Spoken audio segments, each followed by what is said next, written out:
And if you're visiting us or only been here once or twice, just a little bit, about 6 years and a little bit ago, Finding Freedom started. And really the attempt was to look at really all the research that's coming out in the treatment world of addiction about understanding the underlying issues of addiction, because the drugs and alcohol really aren't the main problem. They're symptoms of deeper problems, which I say regularly.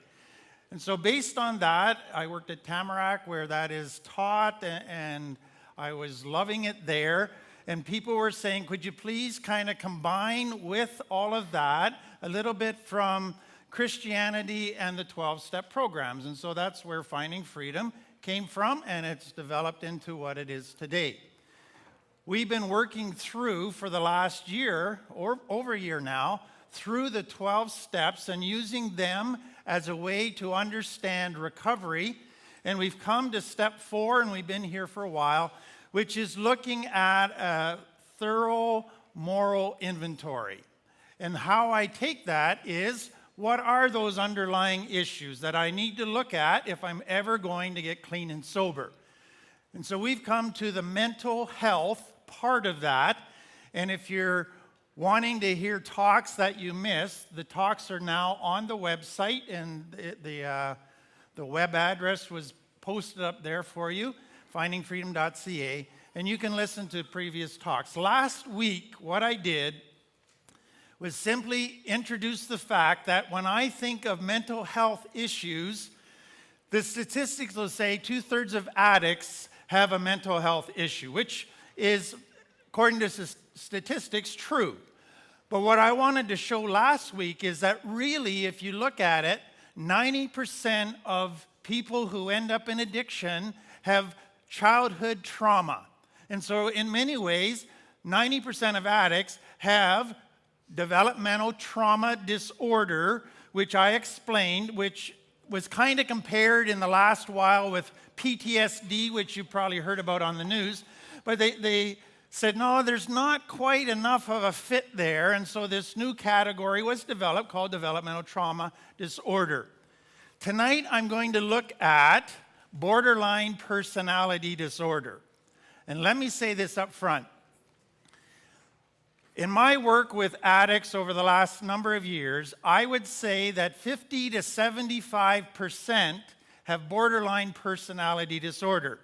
But I would never call you that. So let me just speak to this whole label thing, because part of me really gets frustrated when a psychiatrist or psychologist sticks a label on you. And who wants a label called borderline personality? It sounds like you're like about as close to being a whack job as you can get. You're right on the border of crossing over into insanity. So who wants to walk around and say, yeah, I'm BPD, borderline personality, pleased to meet you? There's just way too much stigma with that. But yet I know some of you here have been diagnosed with that. And if you want the truth, if I had to diagnose most of you, I'd diagnose you that way. But I wouldn't tell you that. Why? Because I don't see you as having a mental illness. In my mind, borderline personality disorder is not a mental illness. And what is really sad to me, if you were to talk to psychiatrists, psychologists who really don't understand addiction and don't understand childhood trauma and its role in addiction, if you were to get them in an honest moment, they would probably say, if you've been diagnosed with borderline personality, there's not much hope for you. And that is just, I've heard clients say that that's what they were told. I've listened to doctors say that very thing, and I go, that is so sad. Because now, not only do you have a stigma, you're kind of put in a category that makes you one of the hopeless cases. So we'll just medicate you and tolerate you, but hope you don't cause too much trouble because you're borderline. And that's sad to me.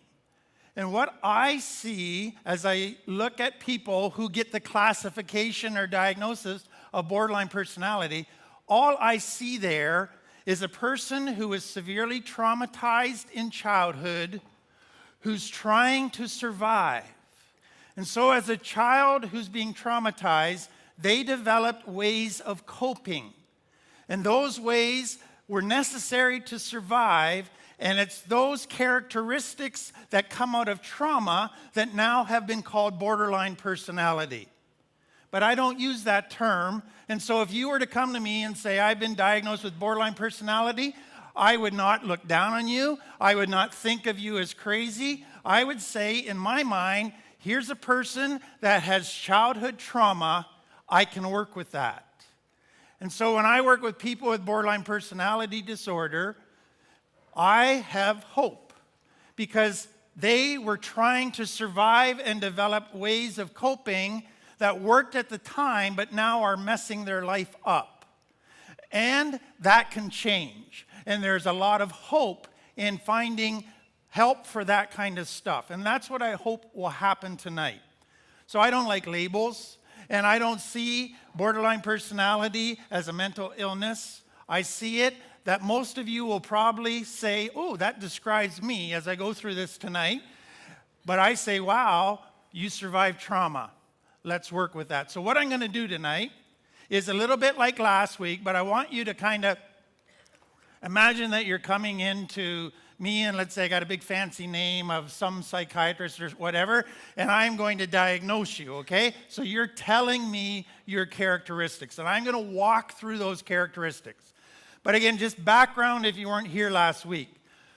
A definition of trauma, which is what we're talking about, is an event that a person perceives as both dangerous and beyond their ability to handle. And so because it's overwhelming and they don't have the resources to handle it, they feel that they're either going to get hurt or they're going to die or they're going to go crazy. That's trauma. What most kids that end up addicts have is what we call complex trauma. So it's not just a one-time event.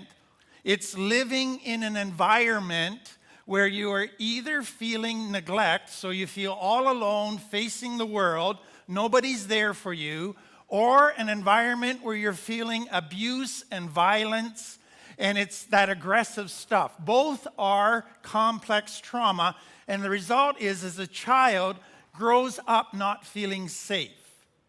And they feel they're always needing to be on guard. They're walking on eggshells. They're worried every night about what they're going to find when they get home.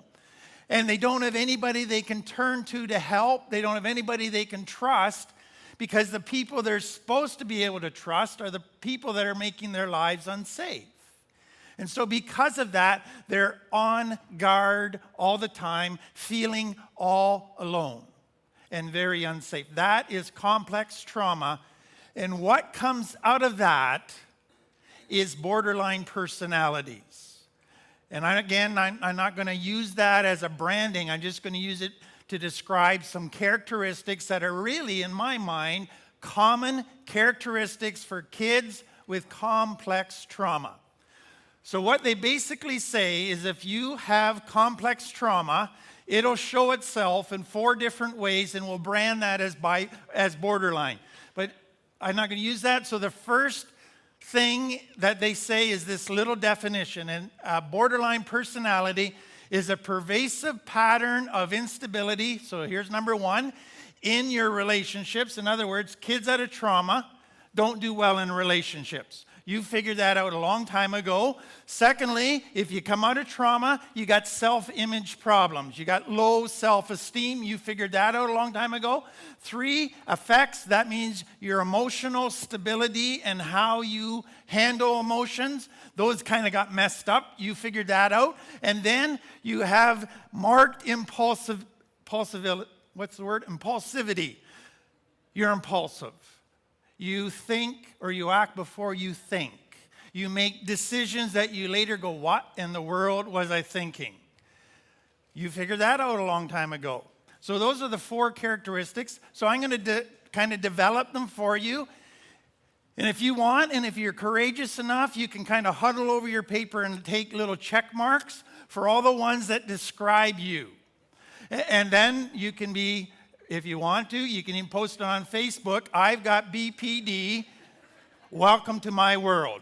Stay clear, kind of thing. Okay, So the first one is if you went to a doctor, they would be looking for, does this person have problems in relationships? And I say, well, everybody that comes out of trauma has problems in relationship. And I've talked about before, if you come out of trauma, basically you set up all relationships to fail. But here's how they break it down.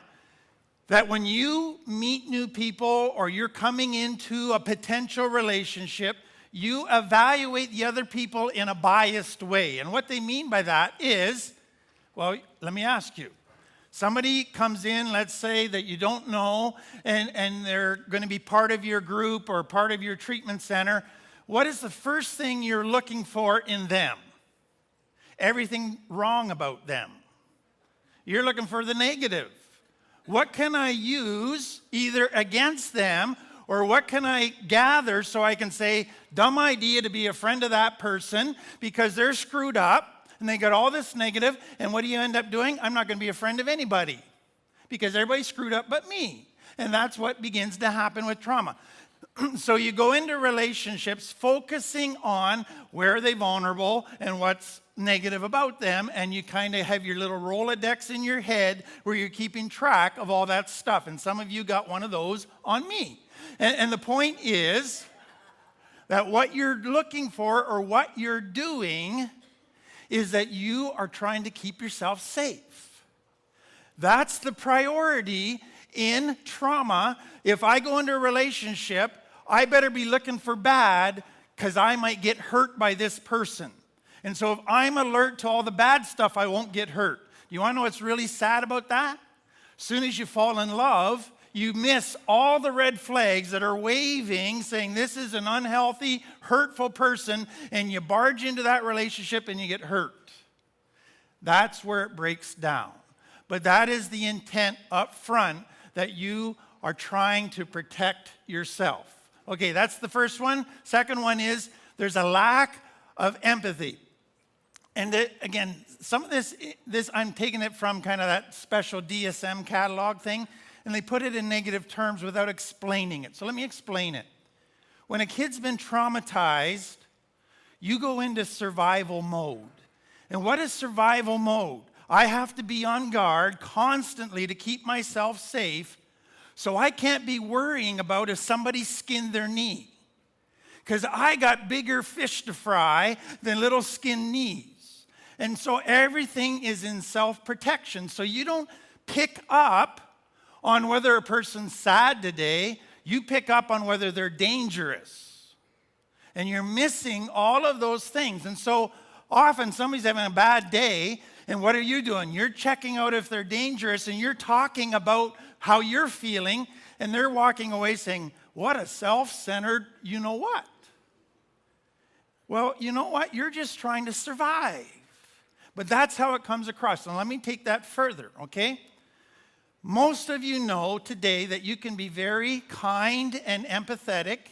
You can care about other people. But what is it that causes you to switch from being kind and empathetic to being, I'm in fight, flight mode, and I'm in total survival mode? What causes that switch to happen? Stress. And you want to know what happens for you? You're going along and you're saying, wow, I'm really becoming a kind person. I'm learning to care about other people. And then the stress builds, and all of a sudden you don't care about anybody. They could die and you don't really care because you're back into survival mode. And so you go there. And for some of you, once you go into that mode, you don't have a conscience anymore. You could stab a person and it wouldn't bother you because all that matters is survival. But if you went to a doctor, they'd say, oh, they don't have a conscience. That's bad, without saying, why don't they have a conscience? And, oh, they don't have empathy. Wow, they're really screwed up. We'll call them borderline. No, you're trying to survive. Okay, the next one.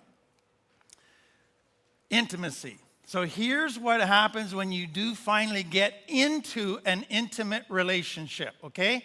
So they're characterized by being very intense. And I've talked about before, is that a person coming out of trauma, they sometimes mistake intensity for love.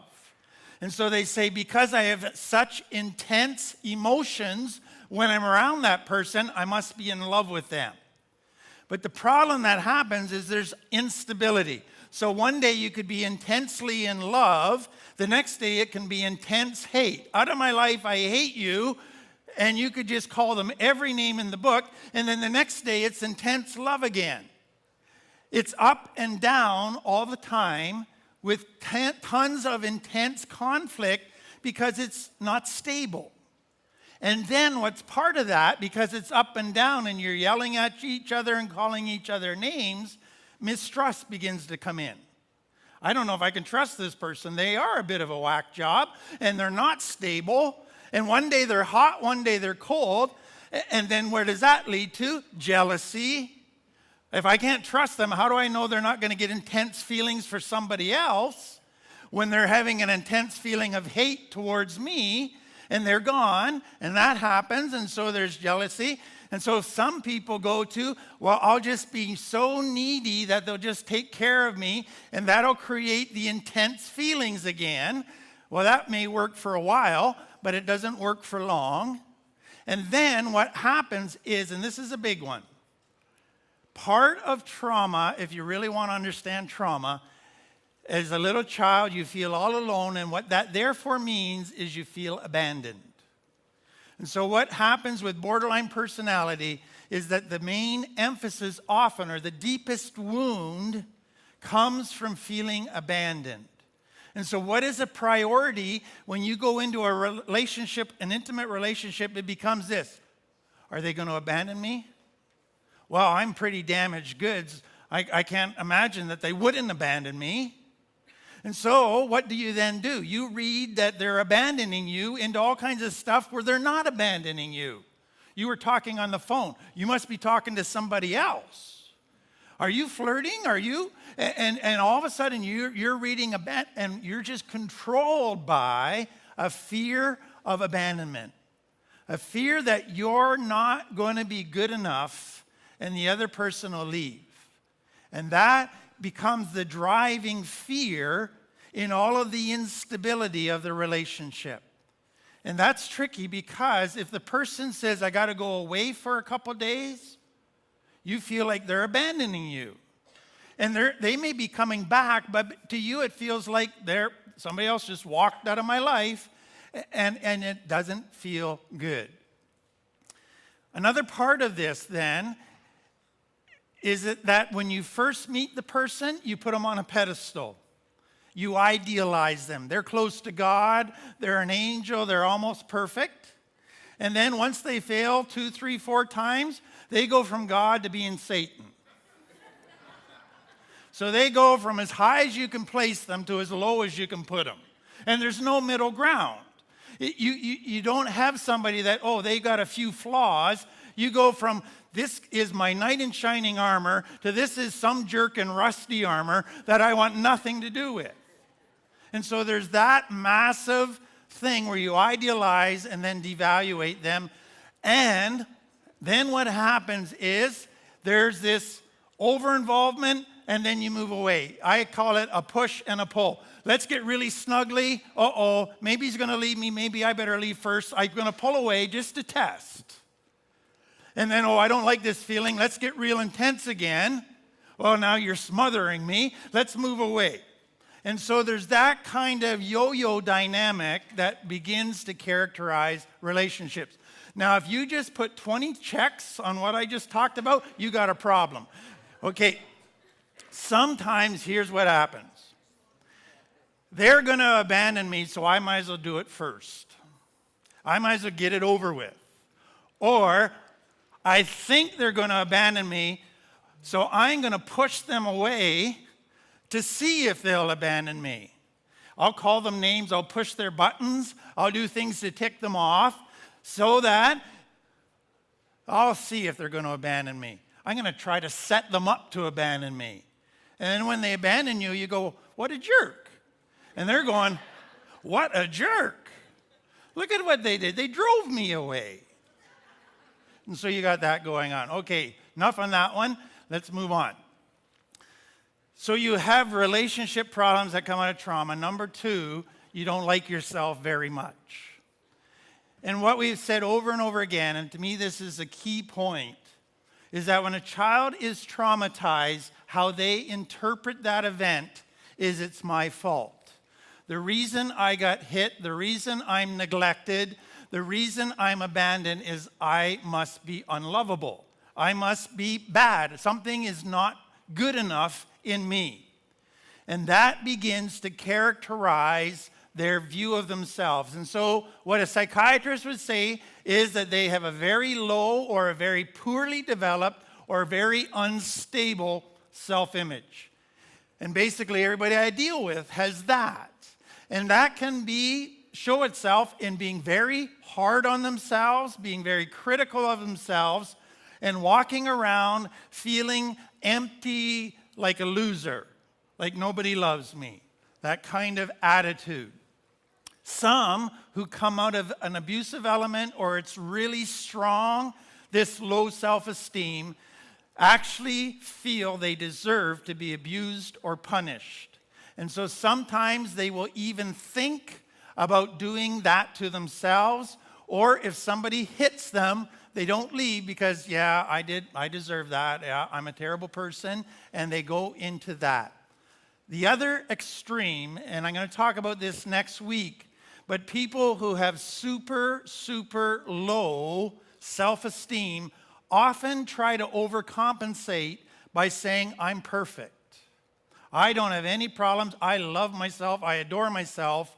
But yet inside, deep down, they hate themselves so much, they're running from that. So that is a big one. For some of you, if somebody was to criticize you, you would not take that the person is trying to help you. You would take that they're out to get you. And that's because you're convinced deep down that you are a kind of person that should be criticized. And that everybody that's criticized you is out to get you. And so you begin to feel that way. And you might even think that people are watching you to look for your faults. Isn't that interesting? Because you watch other people looking for their faults, so you're suspicious that they're watching you looking for your faults. That's always interesting to me. Okay, next one. Transient, all these big words, stress-related, paranoid, ideation, which is another way of saying you think the worst is going to happen. Or you awfulize. So you're going to get a new job, or you're going to go into a relationship, and you're figuring the other shoe's going to drop. Everything's going too smoothly. Something bad's going to be happening here. And if somebody doesn't answer your text or talk to you one day, okay, they've left me, they've abandoned me, it's all over. Maybe their phone's dead. Who knows? But you take it to the worst case scenario. Or if you're feeling stressed, not only do you take it to a worst case, but sometimes you actually kind of zone out. And I talked about this last week, but one of the characteristics of people with stress is that when stress starts to build and they're feeling overwhelmed, I can't deal with this, they just zone out. They kind of just block everything and their eyes glaze over. Next one, personality traits in the following: negative affectivity characterized by unstable emotional experiences and frequent mood changes. So I talked about that briefly, hot, cold, okay? But when there's emotions that are easily aroused. So let me just give you a couple things. Number one, anger.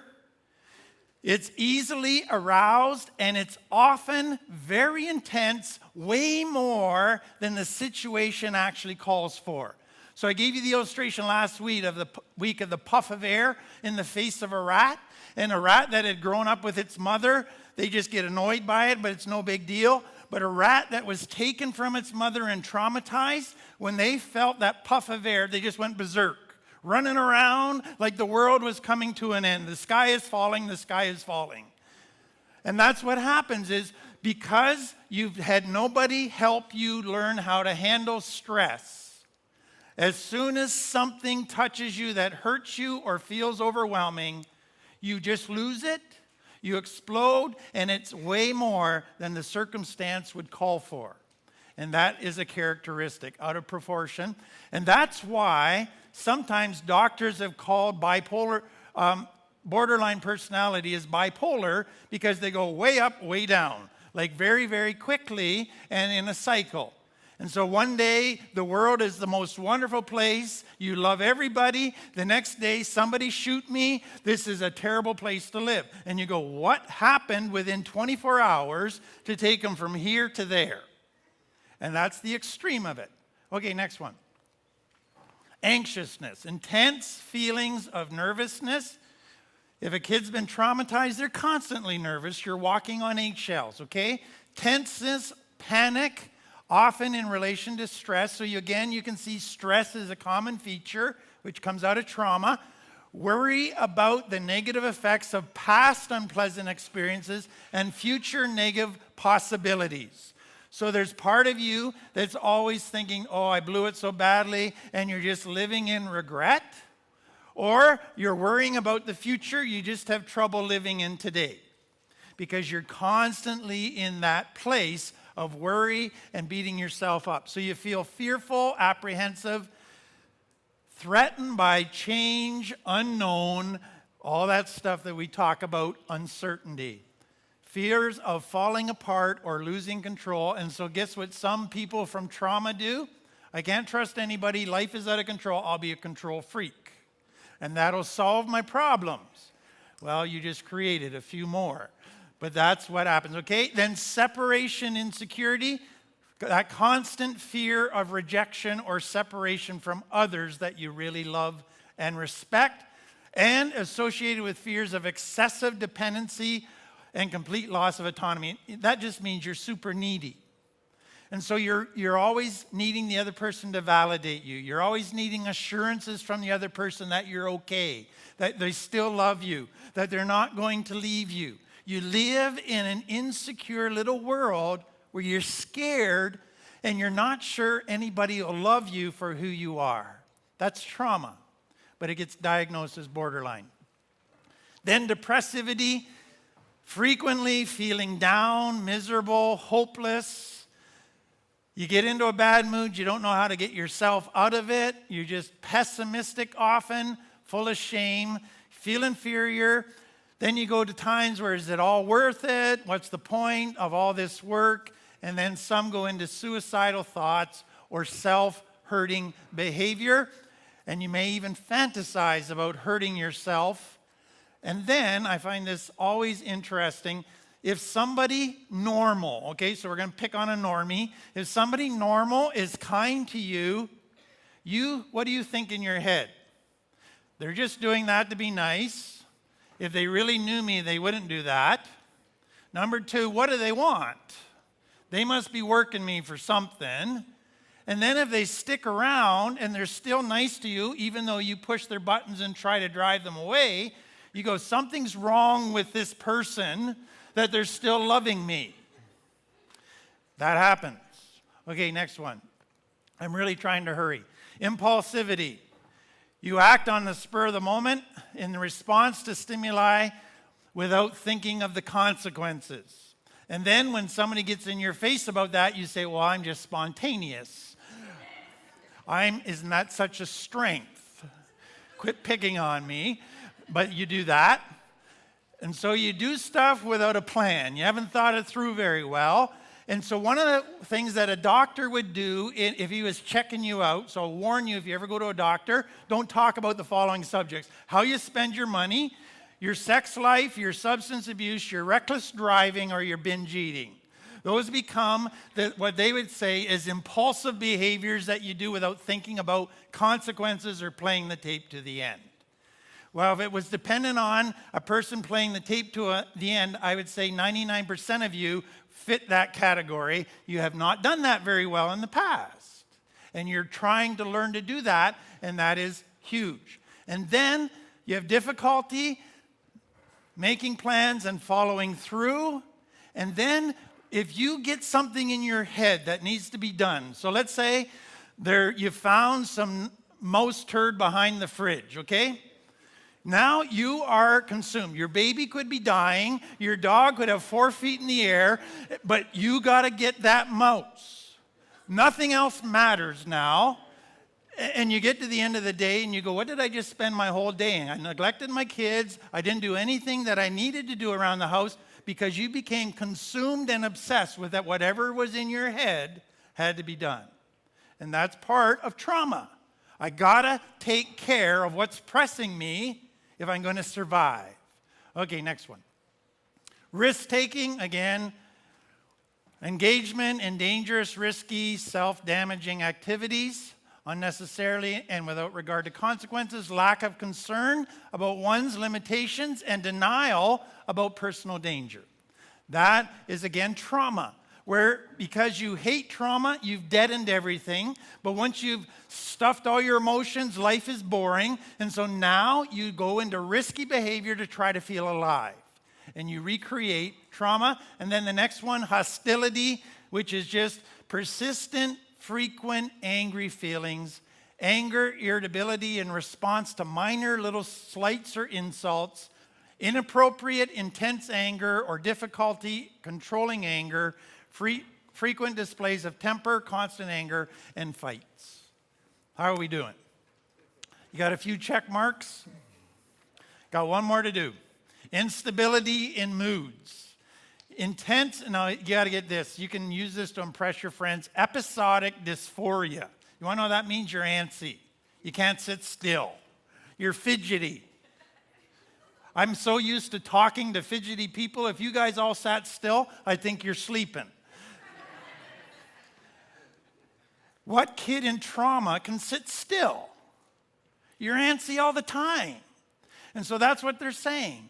Or you're irritable, or you got lots of anxiety that can last for a few hours, rarely more than a few days. Whoopee! You got anxiety issues. Okay, what's my point? Borderline personality, I would suspect most of you, from what I said tonight, would say, wow, I got borderline personality disorder. You know what? I will never call you that. Because to me, you are trying to survive trauma. And you were trying to deal with some very painful, scary life events the best way you know how. Where I go from that is that you are living with wounds from your past and issues that probably have not been dealt with or healed from, and so you continue to live with fear as your main driving force. And as long as fear is the main driving force, you will stay unhealthy. And your relationships will not be healthy. And so where do we go in dealing with that? Like I said, many professionals would say you're hopeless. I disagree. Research is showing that if people are in an environment where there's a couple things. Number one, where you come to a place where you can say, you know what, I'm screwed up. And I'm not going to beat myself up about it. I was trying to survive. I don't care really if you judge me for that. I'm a mess and I accept that. Doesn't mean I'm going to stay there, but it means I'm not going to be hiding it. It means I'm not going to be running away from myself and living in denial and rationalization. I'm going to say, I've got issues because of trauma, and I accept that I've got some work to do. But then, here's the challenge. You go and you get information about trauma, and you're getting that tonight, but then you got the exams still. And what is the exam? You go out into a world where you're going to face stress. And when you're facing stress, everything in you is going to want to go back to those old behaviors, and you can't feed it. You have to say, everything in me wants to run, everything in me wants to go to an awful worst case scenario, everything in me wants to push buttons and get angry. I won't do that. I'll sit right now and feeling uncomfortable, like I'm going to explode, but I'm not going to act out or feed it. And then you're going to get in a relationship, and all of your fears are going to come. I bet you they're going to leave me as soon as they get to know me. Should I start pushing buttons? Should I start pushing away? Should I try to create intensity and chaos? No, I won't do that. You realize how hard it is not to do that when you spend all of your life doing that. But as you do that, you grow. So my point is this. Growth is a process, and growth takes work, and you feel like you're going to lose it, but when you don't give into it, the next time it gets a bit easier, and then a bit easier, and then you look back one day and go, wow, was I screwed up? But I look at where I am. Look where God brought me. And that's my hope for you. There is hope, but it does take a lot of work. Okay, let's pray.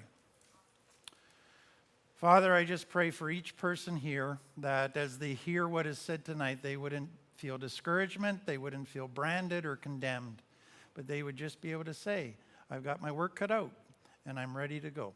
Amen.